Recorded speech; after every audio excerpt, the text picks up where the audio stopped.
Fala, ilustre, tudo bem? Aqui é o Francis de Cristo do Evolução Diária e hoje está começando um novo redesign de personagem, porém um pouco diferente, e eu vou contar com a sua participação nos comentários para me dizer se esse novo jeito é legal, se funciona, se é bom para você, tá? Então eu vou dividir em duas partes esse vídeo do redesign do nosso amiguinho Red do Angry Birds. A primeira parte vai ser esse vídeo. Eu vou fazer o estudo do personagem como eu sempre faço nos outros vídeos, porém mostrando passo a passo como que eu faço para entender a estrutura desse personagem e a partir daí criar a minha interpretação, o meu redesign. Então esse primeiro vídeo vai ser essa primeira parte, que é o estudo do desenho do personagem, e no próximo vídeo vai ser o redesign de fato. Então eu gostaria muito que você assistisse esse vídeo, claro, desse uma curtida também, já aproveita, já se inscreve no canal, já aproveita e faz tudo, e comenta se você curtiu esse tipo de vídeo de separar o redesign em duas partes, sendo que a primeira vai ser essa daqui que eu vou te mostrar neste exato momento. Então vamos lá. Primeiro, eu até peguei o Red no estilo do game ainda, e é bacana que ele tem formatos muito simples, então é fácil de você entender a estrutura dele, né? Primeiro, a começar pelo formato da cabeça dele. Você vê que ele não é um círculo perfeito. Ele tem essa parte um pouco mais estreita e essa parte aqui um pouco mais achatada, certo? Uma coisa que eu quero falar para você desencanar de tentar fazer tipo de uma vez só, né? Porque, cara, é muito difícil você conseguir fazer um círculo de uma vez só, que sabe, um troço que é um formato um pouco diferente do círculo. Então, solta o braço, solta vários traços, né? Tenta ajeitar dessa forma. Até deixo colocar esse traço, desculpa, esse traço um pouco mais suave aqui para eu poder riscar mais forte o papel, ou no caso aqui a mesa. Então aqui eu consegui essa estrutura de círculo, e agora eu dou uma achatada aqui em cima, uma afunilada aqui em cima, levemente. Então desencana desse negócio de você fazer de uma vez só um traço perfeito, porque essa é a hora de você rabiscar o papel. Você está estudando o formato dele, então não tem essa preocupação, nossa, eu preciso ser perfeito, fazer um tracinho que já define teu traço milimetricamente preciso ali. Esquece isso agora, agora é hora de rabiscar mesmo, de soltar a mão, de fazer esses vários traços para você, que você consegue entender, né? Às vezes as pessoas que estão ao teu redor, pessoas que estão olhando você desenhar, ou que vão ver o desenho final, talvez não entendam devido à quantidade enorme de riscos que pode ser que haja, mas você vai entender, e na hora de finalizar você vai entender aonde que você precisa colocar o traço final ou não, né? Então você vai saber que isso aqui é eliminado e o que está valendo é esse arco de dentro aqui. Enfim, agora o interessante é uma coisa que eu sempre digo até para os meus alunos, de você criar grades mentais, né? Grades de referências mentais, sendo elas na vertical, na horizontal e também diagonais, né? Isso para você conseguir comparar o seu desenho. Então, por exemplo, aqui ó, ele tem o formato de um círculo, praticamente, né? Um oval meio, dividindo esse círculo no meio, tanto na horizontal quanto na vertical, você vai ter já alguns posicionamentos. Então você vai entender que o gomo aqui de cima, aquele primeiro gomo aqui, ó, tá começando um pouco para a parte direita, para nossa parte direita, né? Parte esquerda do personagem ali. O rabinho tá um pouco na parte de cima dessa parte direita do personagem, vamos lá. Sempre quando me falar direito e esquerda é do personagem, tá? Então, rabinho tá para a parte de cima e no campo direito. O olho, todo o olho, a parte do rosto, né, tá para a parte esquerda dele, né, desse círculo aqui. sendo que o olho começa bem certinho no limite aqui, né, no meio. Então, isso serve para a gente se orientar. E claro, você não precisa necessariamente riscar a sua referência. É interessante você ter isso em mente e treinar o seu olhar mesmo para tentar trabalhar com esses eixos, né? Daí no seu desenho mesmo, você pode até riscar aqui para fazer essa orientação, né? Mas a referência é bacana você tentar treinar o seu olhar mesmo, né? Então aqui eu vi que essa bola do olho está encostando aqui no centro. Outra coisa que é interessante, ó, daqui do centro para cá, certo? A gente tem também a possibilidade de encontrar o centro daqui. E o centro daqui está mais ou menos aqui, né? Mais ou menos nesse espacinho aqui, ó. Deixa eu mostrar aqui, ó. Tá mais ou menos aqui, ó. Certo? Então, eu entendo que esse olho aqui não pode passar do centro. Ele vai ter que estar mais ou menos aqui, o limite dele, onde vai começar o outro já. E o outro, ele não encosta de topo aqui, assim, né? Ele entra um pouquinho, ele passa por trás. Então, se fosse determinar aqui a bolinha do olho dele, estaria mais ou menos aqui. E a distância do olho dele até o limite da cabeça é um pouco menor do que o tamanho do olho em si, tá? Então, aqui você vê que tem um tamanho um pouco menor, essa parte um pouco menor do que essa parte que é maior. Tá aparecendo mais essa parte, um pouco menos essa e bem menos essa. Então, é legal você começar a entender e associar essas comparações. Essas comparações é que fazem com que o seu trabalho comece a ficar mais proporcional. A sua cópia, no caso, né? Beleza. Partindo aqui para o bico, dá para fazer primeiro uma espécie de losango aqui, né? Então, começar daqui. Primeiro, sem definir detalhes, né? Simplesmente fazer as formas principais aqui, ó. Losango aqui. Lá em cima, então, tem o gominho. Começa um pouco antes do centro da cabeça. Então, ele vem para cá. E ele, digamos, o centro está mais ou menos aqui. O centro de toda essa parte está mais ou menos aqui. Né? Então, ele vem, termina mais ou menos aqui. E o outro gominho vai terminar mais ou menos aqui. Tá? E ambos eles vêm nessa linha aqui, ó, na linha do limite da cabeça dele. Esse comecinho aqui, essa pontinha. Então, vai começar daqui. E vai fazer mais ou menos isso aqui. Mesma coisa aqui. E ele termina quase na curvinha do topo aqui, né? Então, mais ou menos nesse ponto. Então, pode ver que é super válido você começar a comparar, né? O rabinho aqui também. Vou fazer só esse formato principal aqui, né? Primeiro, só para posicionar os elementos. Beleza, agora começando, como é uma forma muito simples, já dá para começar a, a definir algumas coisas, alguns detalhes. Por exemplo, a parte da sobrancelha aqui, ó, ela vem quase, chega na metade, né? Na metade dessa bolona toda aqui, assim, ó. Ela para um pouquinho antes da metade dessa bolona toda. Então, vai começar daqui.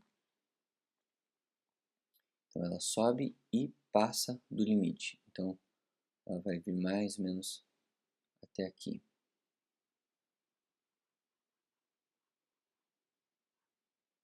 E outra parte, ela é um pouco mais grossa aqui na ponta e um pouco mais fina aqui nessa extremidade mais perto do centro do olho dele.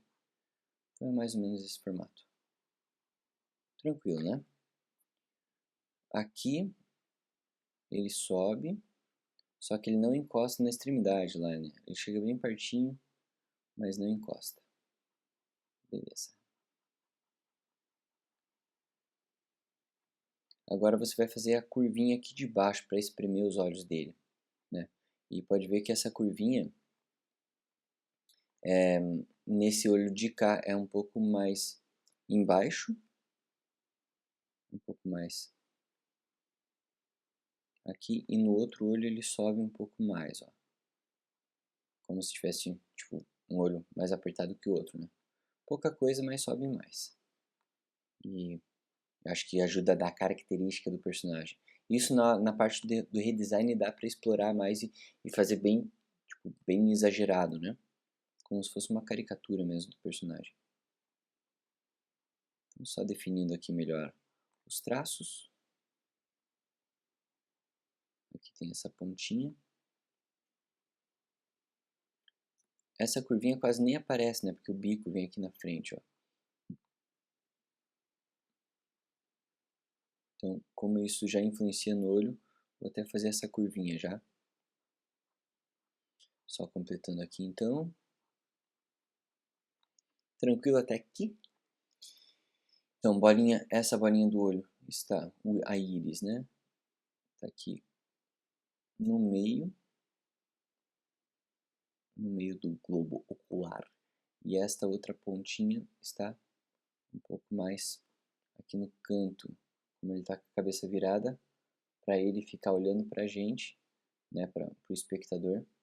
Essa bolinha fica um pouco mais perto do centro aqui.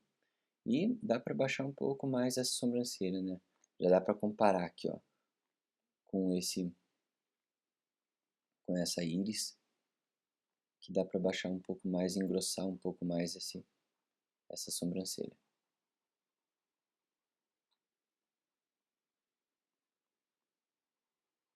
Beleza. Agora a parte do bico, você vê que não é uma quina exatamente, uma curvinha, mas determinando quase uma quina aqui.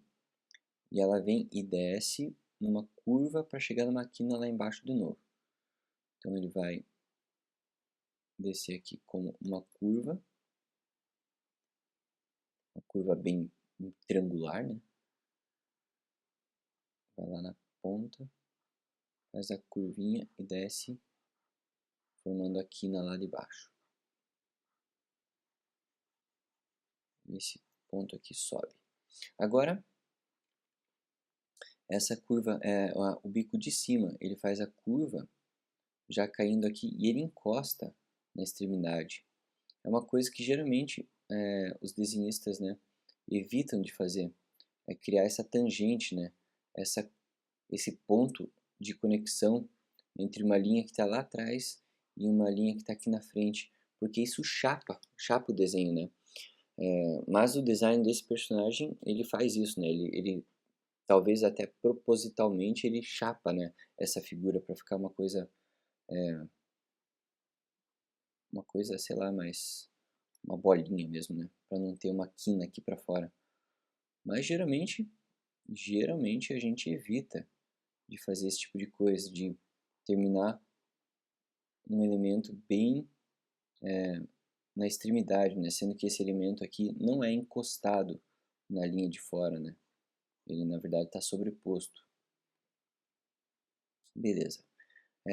Essa curvinha aqui também é interessante você analisar quando você vai fazer uma cópia. Às vezes você não percebe que talvez você esteja fazendo essa curvinha subindo, sendo que ela está descendo, só que ela está quase na horizontal, né? Então, às vezes a gente não, com a influência de outros traços que estão à volta, a gente não percebe que tal linha está descendo ou subindo, e isso deforma um pouco o personagem, dependendo do qual parte do personagem você está fazendo isso. Então é bem interessante você sempre tentar imaginar na sua mente uma guia, né? Uma guia na horizontal e na vertical, que pelo menos são os dois pontos de referência que você tem mais certeza, para você entender se essa linha ela está descendo ou subindo, porque é uma curva, né? Então às vezes você se confunde, dependendo do desenho, a gente se confunde e o nosso olho fica acostumado com aquilo e não percebe, né, que está fazendo uma coisa errada. Outra coisa que eu quero deixar claro aqui, que nesse tipo de do redesign, onde eu faço uma estrutura, eu compreendo o personagem antes de deformar ele, de fazer a minha versão, é que eu não estou buscando aqui, claro, tem essa forma de você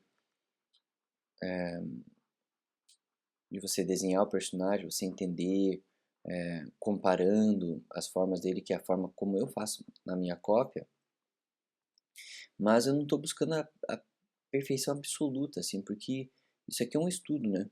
Então, se fica alguma pontinha que, isso aqui era um pouquinho mais para esquerda, um pouco para direita, se isso influenciar muito no desenho, beleza, é legal refazer, mas no caso aqui, é só para estudar mesmo o personagem. Eu estou até fazendo bem calmo, bem mostrando passo a passo, mas para ensinar, né, esse método que eu uso nas minhas cópias e no meu desenho de observação. Então aqui a barriguinha dele,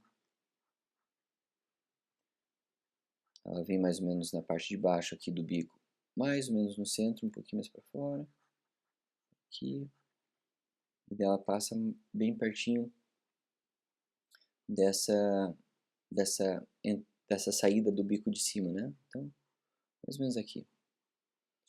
E ainda tem essa curvinha da sombra dele, que é bem característica dos personagens do Angry Birds. Onde eu vou fazer essas bolotas aqui, que dão uma certa textura para eles, né?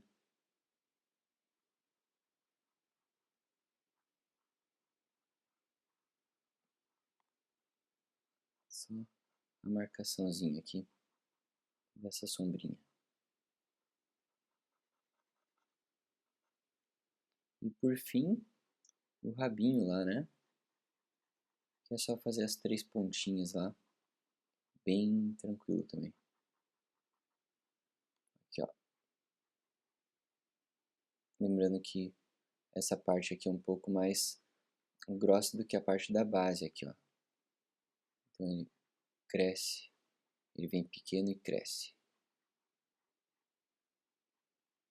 Esse aqui é um pouco maior.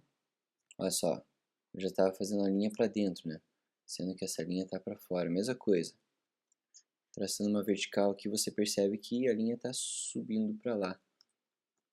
E eu já estava fazendo ela nesse sentido. Então essas linhas imaginárias, né, de vertical e horizontal, ajudam bastante você a entender um pouco melhor aquilo que você está observando, para que a sua cópia, né, digamos assim, o seu desenho de observação fique o mais próximo possível daquilo que você está estudando. Beleza? Então, bom, é isso aí, né? Se deixar eu vou longe aqui fazendo vários detalhezinhos, mas a estrutura é essa, já deu para entender bem a estrutura do personagem, e fazendo isso você consegue compreender um pouco mais da estrutura dele para você poder, sei lá, fazer uma fanart, um redesign desse personagem depois. Beleza? Mais uma vez eu peço para que você comente, para que eu saiba se essa divisão, né, do redesign é válida, se você gosta de ver como que eu faço essa estrutura de cada personagem antes de fazer o redesign, tá? Então me deixa o seu feedback aí, porque isso vai ser essencial, vai ser muito importante para saber se os próximos vídeos de redesign desse canal vão ter essa estrutura agora de dividir, mostrando como que faz o personagem primeiro, para depois mostrar o redesign daí naquele padrão, com uma locução, com uma coisa mais maluca, beleza? Muito obrigado. Se você não se inscreveu ainda nesse canal, se inscreve, dá aquela curtidinha básica no vídeo e a gente se vê no próximo vídeo, beleza? Eu sou Francis de Cristo e você continue com a sua evolução diária. Até mais.